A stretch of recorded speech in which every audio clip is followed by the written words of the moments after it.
Halo pemirsa JPR TV dari Sabang sampai Merauke, dari Miangas hingga Pulau Rote. Bertemu kembali bersama saya Mona Azarinisa dalam kanal siaran berita pemerintah.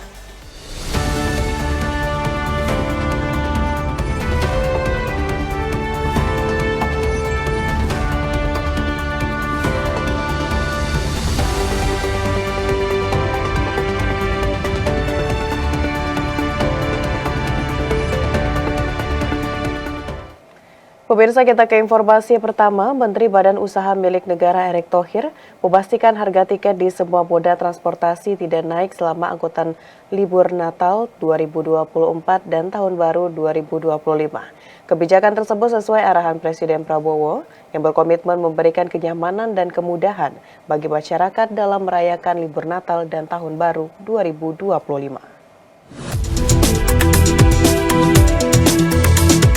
Menteri Badan Usaha Milik Negara Erick Thohir memastikan harga transportasi di semua moda transportasi yakni darat, laut, dan udara tidak naik selama angkutan libur Natal 2024 dan Tahun Baru 2025. Hal tersebut terlihat dari adanya penurunan harga tiket pesawat sebesar 10%, serta tidak adanya kenaikan harga tiket untuk kereta api dan transportasi laut. Erick menyampaikan kebijakan ini sesuai arahan Presiden Prabowo Subianto yang berkomitmen memberikan kenyamanan dan kemudahan bagi masyarakat dalam merayakan Nataru. Untuk memastikan implementasi kebijakan tersebut, Erick langsung berkoordinasi dengan Direktur Utama Garuda Indonesia, Citylink, dan Pelita Air. Dengan 8 juta kapasitas penumpang di bandara masih cukup longgar. PT Kereta Api Indonesia menyediakan kapasitas 3,5 juta kursi yang saat ini sudah terisi 50%, dan untuk angkutan laut, tiket kapal pelni sudah terisi 58%. Saya juga diinstruksikan oleh Pak Prabowo ya, bagaimana memastikan harga tiket itu benar-benar terjadi penurunan. Saya dan Raffi ke check-in, ini harganya kurang lebih di 10% masih terkendali hari ini. Dan kapasitas dari 8 juta sendiri masih cukup longgar. Laporan juga ke Pak Dudi, tidak ada kenaikan tiket di kereta api. Lalu juga tidak ada kenaikan tiket untuk transportasi laut. Jadi kita pastikan bahwa di Nataru ini kita menjaga juga daya beli masyarakat ya. Dan ini memang benar-benar kami pemerintah sesuai arahan Bapak Presiden Pak Prabowo, memang kita memastikan pelayanan kita bisa maksimal. Pemirsa, mulai hari ini PT Kereta Cepat Indonesia Cina membuka penjualan tiket kereta cepat WUS dari dan menuju stasiun Karawang. Pembukaan sekaligus menjadi peningkatan layanan pada momen Natal dan Tahun Baru 2025.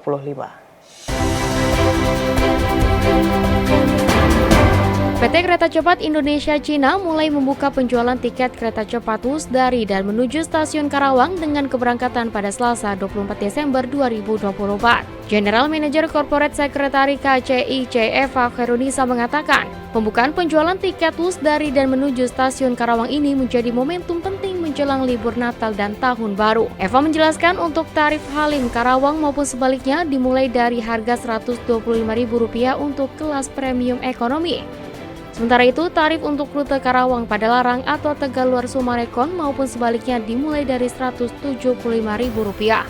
Adapun untuk kelas bisnis dan first class tarifnya masih sama, yakni Rp450.000 dan Rp600.000. Dari 48 jadwal WUS yang beroperasi selama Natal dan Tahun Baru 2025, terdapat sebanyak 20 perjalanan WUS yang berhenti di stasiun Karawang dengan rincian 10 keberangkatan menuju stasiun Halim dan 10 keberangkatan menuju stasiun Padalarang atau Tegaluar Sumarekon. Menteri Komunikasi dan Digital Mutia Hafid melakukan tinjauan untuk memastikan kesiapan infrastruktur dan jaringan telekomunikasi di seluruh Indonesia dalam menghadapi lonjakan penggunaan layanan telekomunikasi selama periode Natal dan Tahun Baru 2025.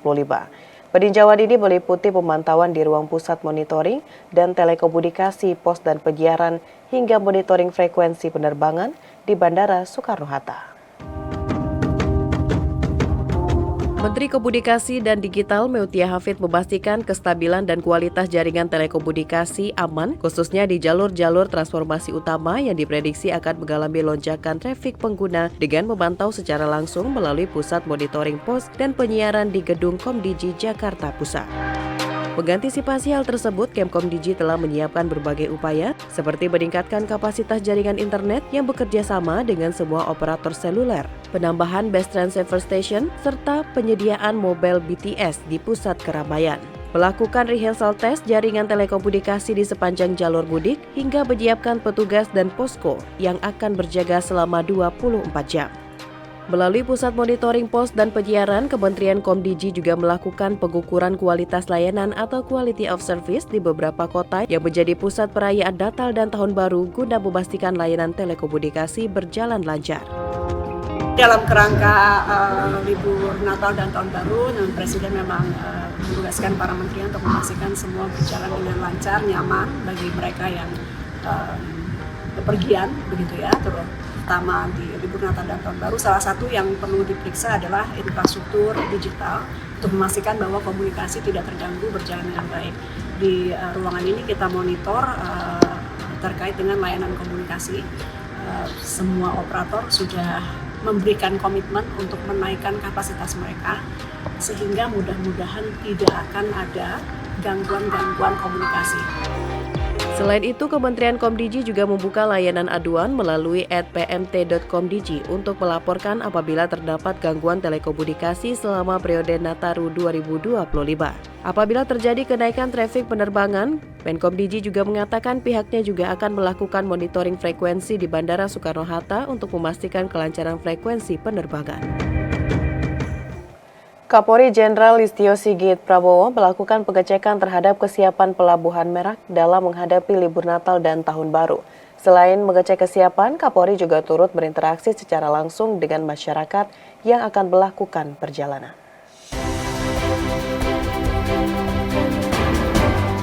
Kapolri Jenderal Polisi Listio Sigit Prabowo didampingi Menko PMK Pratikno, Menhub Dudi Purwagandi, Menkes Budi Gunadi Sadikin, beserta jajaran meninjau kesiapan Pelabuhan Merak dalam menghadapi libur Natal 2024 dan Tahun Baru 2025.